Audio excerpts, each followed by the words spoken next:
anak-anak, kita ice breaking tentang good morning. Oke, kita mulai ya. Posisi mulai. Good morning everybody, how are you? Just fine. Good morning everybody, how are you? Just fine. Good morning to me, good morning to you. Good morning everybody, how are you? Just fine.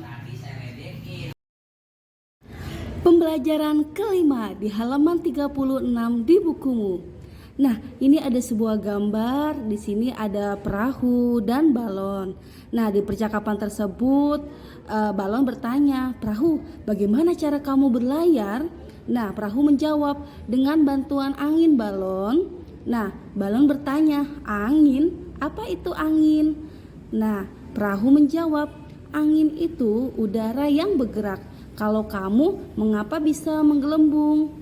Dan balon menjawab, "Karena di dalam perutku juga ada udara perahu. Ketika udara itu ditiupkan, aku dapat menggelembung." Nah, perahu menjawab, "Berarti udara sama-sama berguna bagi kita ya." Tuliskan jawaban dari pertanyaan berikut berdasarkan teks percakapan di atas. 1. Apa yang dibicarakan perahu kertas dengan balon? Jawabannya, perahu kertas membicarakan tentang fungsi udara untuk keduanya. Yang kedua, mengapa balon bisa menggelembung? Jawabnya, karena di dalam balon terdapat udara. Nomor 3, mengapa perahu kertas bisa berlayar jika diapungkan? Jawabannya, karena perahu kertas digerakkan oleh angin dan angin digerakkan oleh udara. Nomor 4, sebutkan beberapa benda yang memiliki sifat yang sama seperti balon. Jawabannya, benda yang memiliki sifat seperti balon adalah ban mobil, ban motor, ban sepeda, dan kantong plastik. Nah, anak-anak, ayo lakukan kegiatan berikut untuk mengetahui sifat-sifat benda. Nah, sifat-sifat benda ada alat dan bahan yang diperlukan. Yang pertama, ada balon, dan yang kedua, kantong plastik bening. Cara kerjanya, tiuplah balon sampai menggelembung. Kemudian, ikat mulut balon dengan karet. Lalu, tiupkanlah balon plastik sampai menggembang. Selanjutnya, ikat mulut plastik dengan karet. Nah, coba kita amati bentuk balon dan kantong plastik tersebut. Bagaimanakah bentuk balon dan kantong plastik? Nah, jawabannya, ketika udara ditiupkan ke dalam balon, balon akan menggelembung. Udara dalam balon akan menyesuaikan dengan bentuk balon. Ketika udara ditiupkan ke dalam kantong plastik akan mengembang. Udara dalam kantong plastik akan menyesuaikan dengan bentuk kantong plastik. Nah, apa sih kesimpulannya? Jawabannya, udara yang ditiupkan ke dalam balon dan kantong plastik mengisi seluruh ruangan, sehingga membuat balon menjadi menggelembung dan kantong plastik mengembang. Udara dalam balon dan kantong plastik menekan ke segala arah, sehingga mengikuti bentuk wadahnya.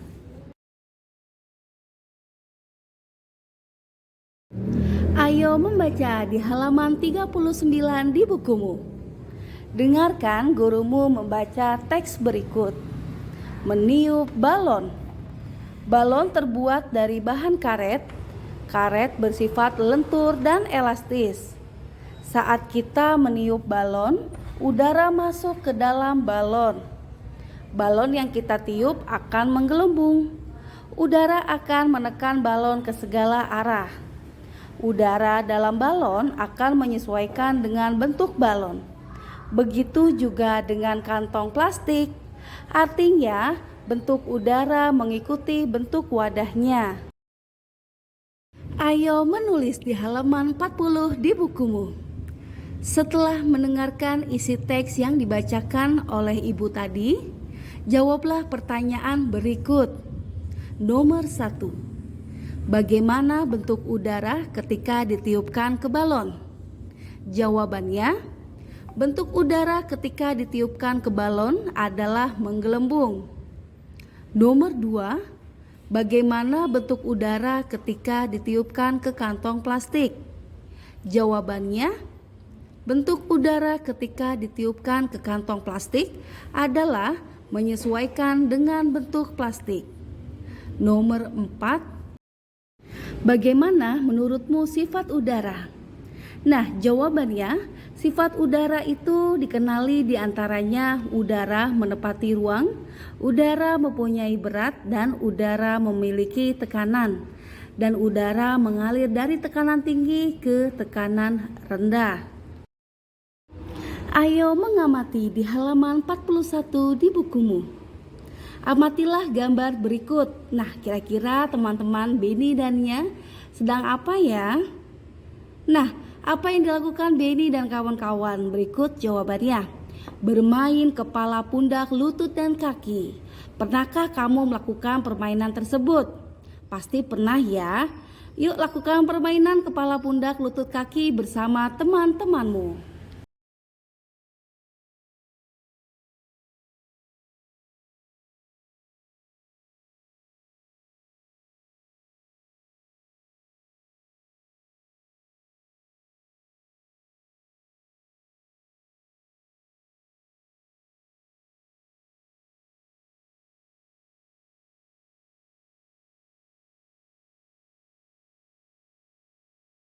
Ayo membaca di halaman 41 di bukumu.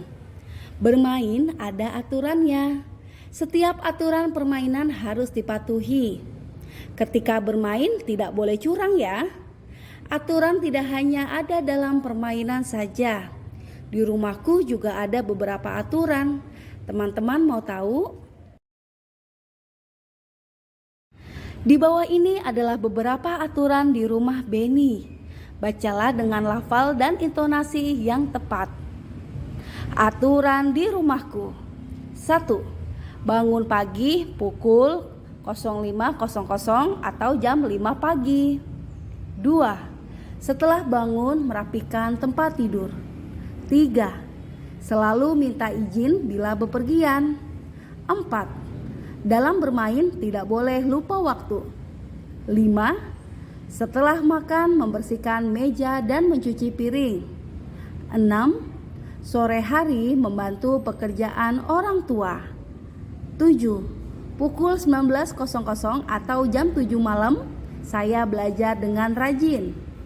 8. Pukul 21.00 atau jam 9 malam saya tidur. Nah, anak-anak, kamu telah membaca beberapa aturan di rumah Beni. Bagaimana dengan aturan di rumahmu? Berilah tanda centang checklist pada kolom yang sesuai. Nah, ini ada contoh dari Bu Desi ya. Jawabannya. 1. Menonton sampai larut malam. Itu perlu dilakukan atau tidak boleh dilakukan ya? Nah, kamu checklist tidak boleh dilakukan. Nomor 2. Membantu ayah dan ibu. Perlu dilakukan, checklist. Nomor 3, mengerjakan PR. Perlu dilakukan, checklist. Nomor 4, bermain dengan curang. Tidak boleh dilakukan, checklist. Nomor 5, minta izin kepada orang tua bila akan bepergian, checklist.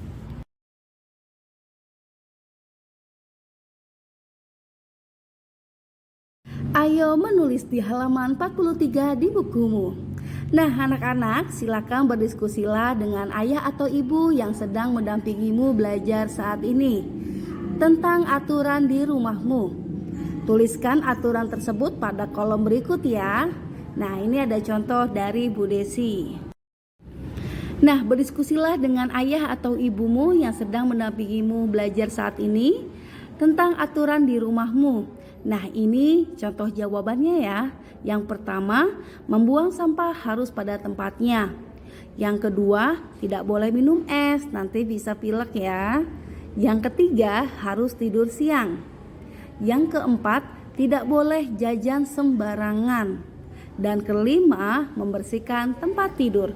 Nah, Nah, jawaban di atas tadi hanya digunakan untuk orang tua ya memandu proses belajar anak. Soal ini berupa pertanyaan terbuka yang artinya ada beberapa jawaban tidak terpaku seperti contoh di atas ya.